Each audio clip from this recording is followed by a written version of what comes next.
Our consulting service is itself a surprising case in point. During the pandemic, we discovered that strategic efforts with leadership teams became even more effective in virtual workshops than in person. Welcome to Create New Futures, a show about thought-provoking ideas and practices you can use to create and shape your future in life and in business. Join Aviv Shahar, author and innovation strategy consultant, as he shares his proven strategies that have helped clients create breakthrough results. Aviv has guided executives at Fortune 100 companies, and now he wants to help you.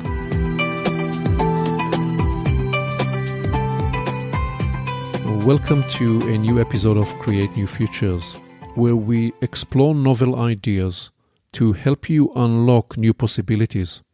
This episode is titled 8 Key Questions for Evaluating Your Strategic Innovation Opportunities. Okay, so let's dive right in.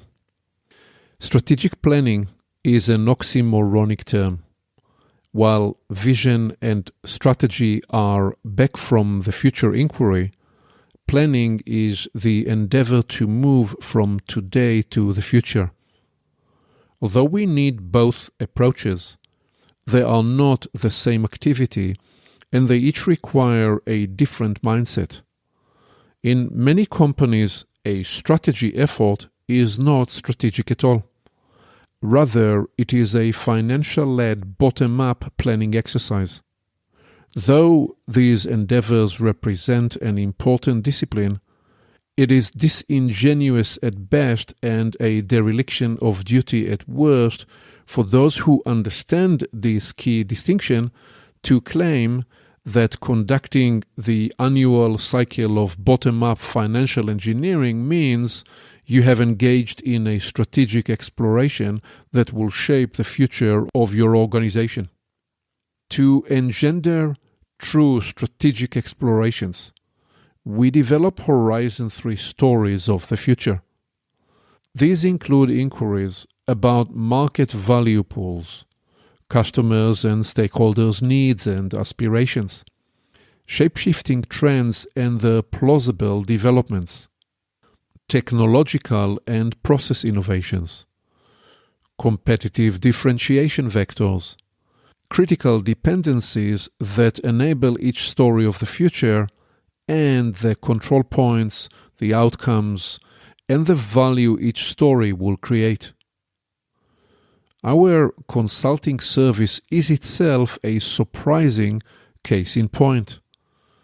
During the pandemic, we discovered that strategic efforts with leadership teams became even more effective in virtual workshops than in person. Our clients and their aspirations, new technological innovations, and the innovative developments in our methodology produced transformational results. Effective virtual collaboration tools and the rapid evolution of our process choreography enabled us to produce a highly energized engagement modality.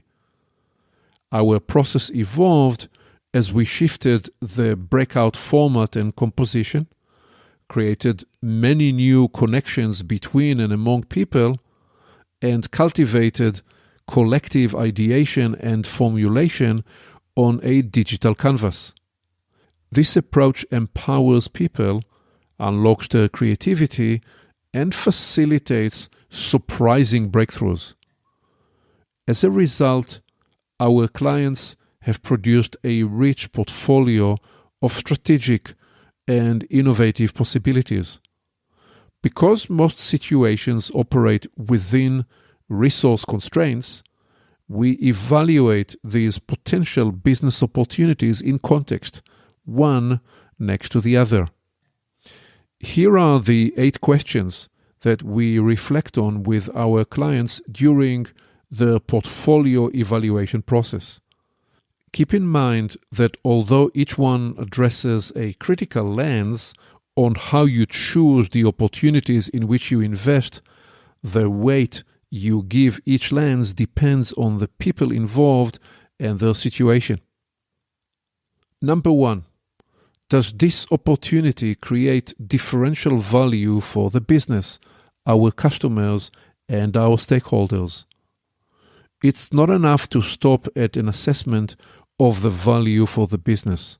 You also must consider the perceived and experienced value to your customers and stakeholders. Number 2. Is this opportunity uniquely ownable by us? What gives you the ability to develop and own this service solution better than anyone else? You cannot create differential value unless you offer unique products or services that are difficult to replicate.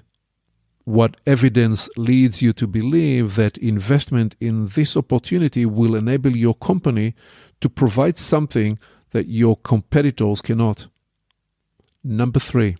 Does this opportunity support multiple stories of the future?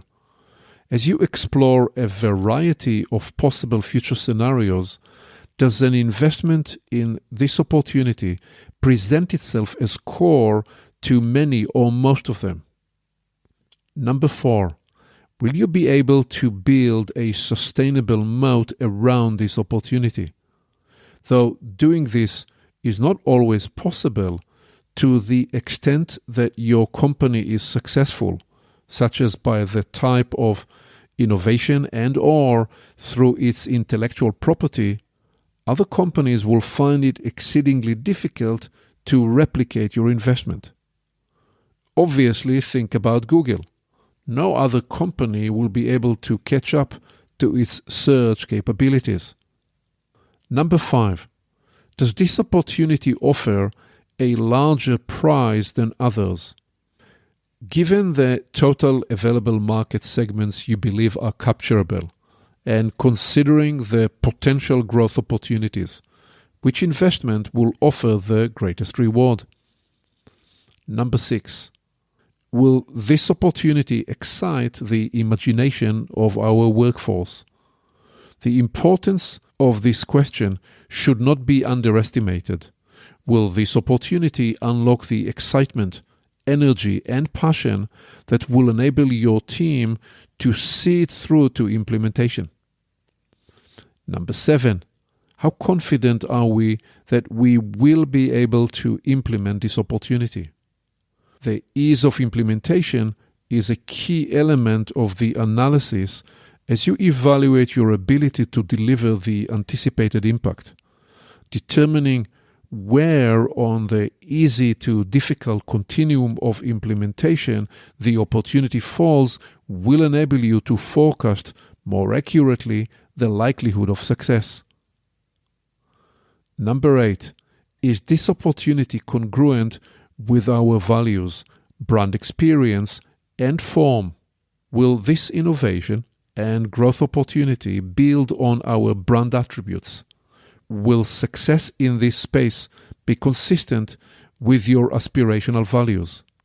Will consumer be able to distinguish the resulting product or service as one that is consistent with others your company provides? For example, in the late 1990s, the most popular mid-size sedan was the Ford Taurus. It had a recognizable rounded shape on the front and the back. Then the company's engineers decided to refresh the form and shaped a different, quasi-aerodynamical shape at the back of the Taurus. The change did not match the brand experience customers associated with the Taurus. And guess what? Shortly afterwards, Toyota's redesign of its Camry to include a rounded front and back took its place as the most popular sedan. Ironically, by subsequently mimicking the Ford mistake itself, Toyota Camry lost its position to the Nissan Altima. In contrast, Volvo had a different experience. When it rounded the squareness of some of its models, people still could recognize the boxy vehicles they associated with the Volvo brand. Note that congruence to company's form is a double-edged sword. Sometimes you need to break out of the past. When you do, however, be sure to incorporate some elements of your company's lineage to the new creation. Okay, so now it's your turn. Turn the key. Reflect on your strategic growth opportunities holistically. To create the future of your business, build on your strength and identify the best possible products or service ideas that emerge from this multi-lens evaluation. Apply the 8 inquiry framework to discover which options are optimal. Then determine the priority investments that will unlock the future to which you aspire. Thank you for listening. Aviv always encourages his clients to identify the 1 or 2 ideas they can move forward into action immediately. What will you capture and apply today? You can always begin with a small action and then build momentum over time. When you move forward from an idea to action, you get immediate ROI, return on the time you invested, and return of learning. And then the learning cycle builds the success propulsion. One more thing. You can reach Aviv directly by phone and email to discover how he can help you create a new future for your business and organization. Creating your new future can begin today.